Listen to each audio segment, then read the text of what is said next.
दे अम्बे मैया आयो तुर दुआर। ओ दरस दे अम्बे मैया आयो तुर दुआर। जग जननी जगदम्बा माया मादुला दरस दे अम्बे मैया आयो तुर दुआर। ओ दरस दे अम्बे मैया आयो तुर दुआर।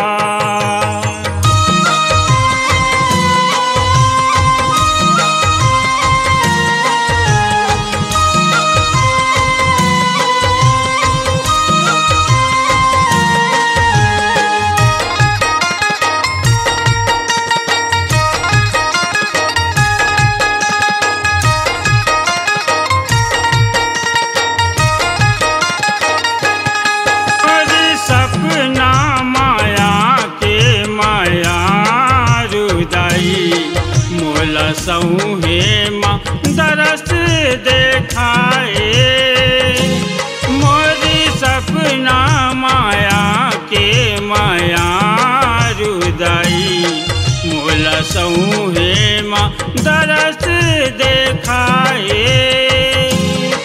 फस बीच भामरी माँ डोंगा मोरे दाई बन के पतिवार पार लगाए पार लगाए। आशीष दे के दीन दयाली करे बेड़ा पार। दरस दे अम्बे मैया आयो तुर दुआर। ओ दरस दे अम्बे मैया आयो तुर दुआर।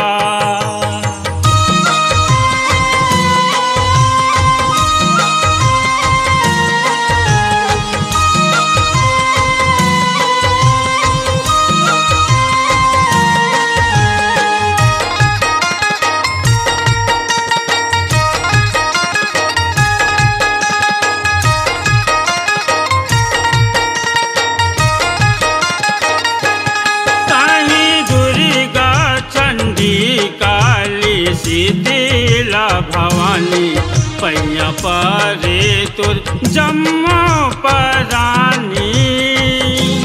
तही दुर्गा चंडी काली शीतला भवानी पैया परे तुर जम्मो परानी। भूई के भार हरे माँ जग कल्याणी लेके अवतार माँ जागरानी माँ जागरानी। देवधामी सब गुण गावे करे जय जयकार।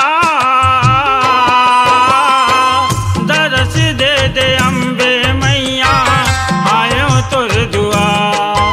ओ दरस दे अम्बे मैया आयो तुर दुआर।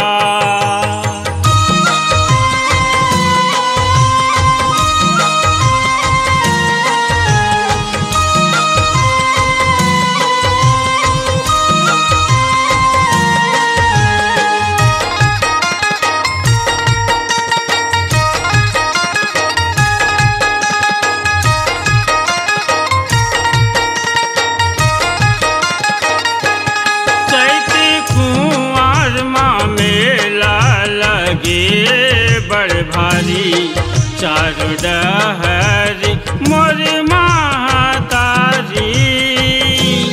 चैती कुंवर माँ मेला लगे बड़ भारी चारों डहरी मोर महातारी। साध सेवाला जुड़ी मेरी लाखों नर नारी पाए हरे इच्छा फल तर दुआरी फल तर दुआरी। सुशील जस गाय भवानी माँ के दरबार। दरस दे अम्बे मैया आयो तुर दुआर। ओ दरस दे अम्बे मैया जग जननी जगदम्बा माया मादुला दरस दे दे अम्बे मैया आयो तोर दुआर। ओ दरस दे दे अम्बे मैया आयो तोर दुआर। ओ दरस दे दे अम्बे मैया आयो तोर दुआर। ओ दरस दे दे अम्बे मैया आयो तोर दुआर। प्रोग्राम हेतु संपर्क करें गायक सुशील साहू जी। Mobile number 9907979787।